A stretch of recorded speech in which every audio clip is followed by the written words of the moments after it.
Hello, this Swidget screencast will help you better understand tags and learn how you can use them to improve your Swidget experience. Now, I'd like to start by asking you to forget everything you think you know about tags because so many people misuse them, overuse them, or just plain get intimidated when you start talking about tags. And I'd like you to approach this with a clean perspective. Hopefully, over the course of this video, I can convince you that tags are not these scary, silly, useless, confusing things, but actually really powerful tools and well worth understanding and using. So the idea of tagging is actually very simple. You can think of them as keywords or labels that help connect together related content. I like to consider them sort of the soul of a post, or the few key concepts that really help summarize it and distill it to its essence.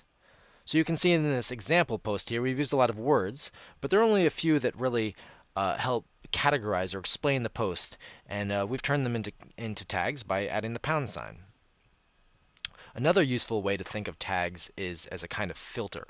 Because in this world of so much information, tags allow you to hone into a very specific subset of the information that's really important to you.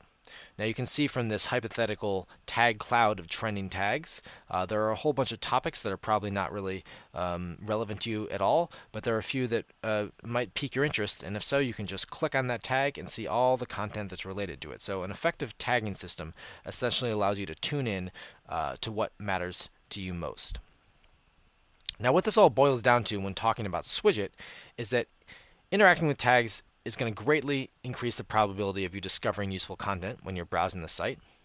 Or when you're posting content of your own, effective tagging will help ensure that the right users find the content that you've created.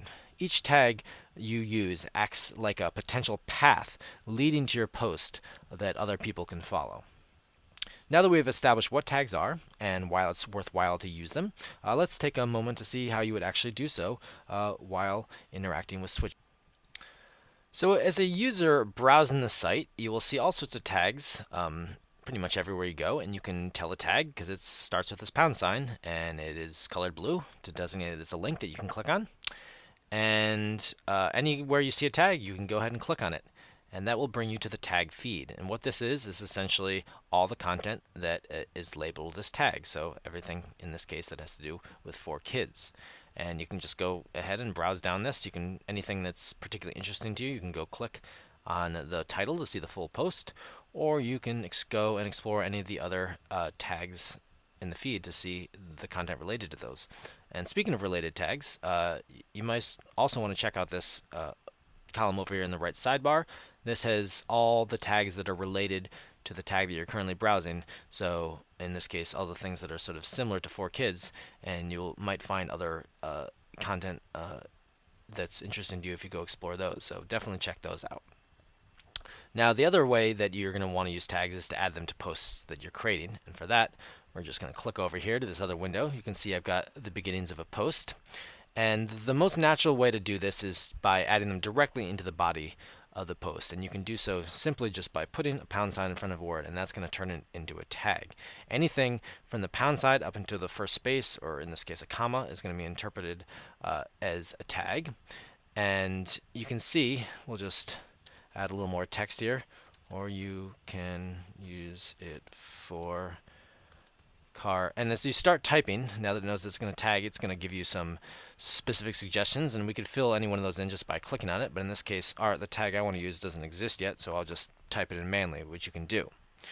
Now, all these things are now going to become tags. We'll actually add a couple others here just for vehicles and for sale. All right, so we're going to go ahead and post this. Now, if you don't like that system of adding tags, it's a little too confusing to use the hashtag. You've got another option here, which is after you've added your post, you're going to see this add tag window, and you can use any of the suggested tags. We've already added cars, but just for effect, we'll put cars, and you can see it's added in there. And so you can add in the suggested tags that way, or you can just go ahead and type them. Mustang will make up our own, and we'll add it by submitting with a comma. Or we can, let's see what another would be a good tag. How about transportation? And you could just select it from the list that way. So now these are all the tags from your post, and each one of these is a new way for other users to discover your post. All right, so those that's how you add tags when you are adding a new post, and which is the main time you're going to do it. Just for the record, however, at any time you can add additional tags by going back and editing your post, or going back and going to back to this add remove tag form. So you can do that at any time. All right, so that's the basic of tagging on Swidget. If you want to learn more, you can check out the advanced tagging video where we will learn about the best practices for tagging, and also how you can subscribe to email alerts for specific tags and even use them to customize the content that you see on Swidget.